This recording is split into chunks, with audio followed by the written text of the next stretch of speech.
looking at Anna Karenina, as much as sometimes you can not like her and you can judge her, you always end up kind of going, yeah, but I understand it. And that's sort of what's terrifying and wonderful about the whole story. I know that you're a big fan of these classic stories and period pieces. What about the story drew you? I wanted to learn about the book. You know, it has this huge reputation, and it is an extraordinary novel. And so I was keen to kind of study it, I guess. I see sort of making films as like an extension of my education. This is a new look for you? I didn't Well, recognize we shake you. my hair back to here, and it's a very visual medium. You can play with the way you look, and it can have a really strong impact on how people perceive you.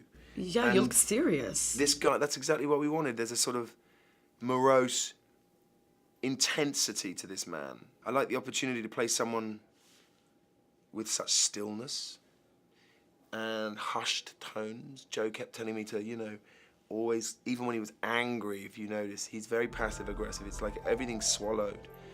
And little challenges like that are very rewarding when you pull them off. I'm used to seeing you in these like charming, you know, ladies magnet type of roles. I guess Joe had a really strong opinion that I completely agreed with. If Vronsky were 40, you would question why he was so bowled over by this infatuation. He needs that youthful vibrancy, which Aaron has in bags. How did you want to portray this amazing character? Did you relate to him in any way, or? I just love his honesty. You know, when he sees her, he's sort of transfixed, and his barriers are down, and he can't help but speak from his heart and the truth. You know. This is wrong. It makes no difference. You have no right. It makes no difference. You must forget me. If you're a good man, you'll forget everything. And you? Will you forget?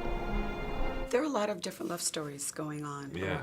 Relationships in this book. It seems like everybody can relate to at least one person. Who would you relate to the most? I think some of the brilliance of Tolstoy's writing is that you feel characters you feel sympathy with initially, you end up feeling ambivalent about, vice versa. You know, the people who are ostensibly quite unsympathetic turns out to be heartbreaking. I think that's what makes the story so eternal, because nothing really changes. You know, you have that these days. Rules change and society changes, but human behavior doesn't really, I don't think. Why did you choose to film the movie mostly on a stage? Because I felt that the stage was an appropriate metaphor for Russian society at the time, which was very sort of vain in a way, very self-regarding, and yet they wanted to be like Paris. They wanted to be at the heart of cultural Europe, and so they adopted a certain persona and lived their lives as if upon a stage. This is the third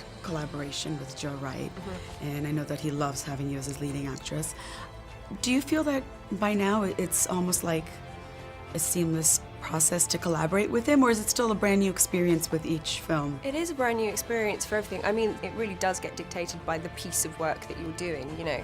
I think it was kind of easier on Pride and Prejudice in a way, because you're dealing with a character who is so lovable and wonderful, and people want to be her, or they want to fall in love with her, or, you know, they see themselves as her. Right. Whereas Anna Karenina she's a very tricky woman.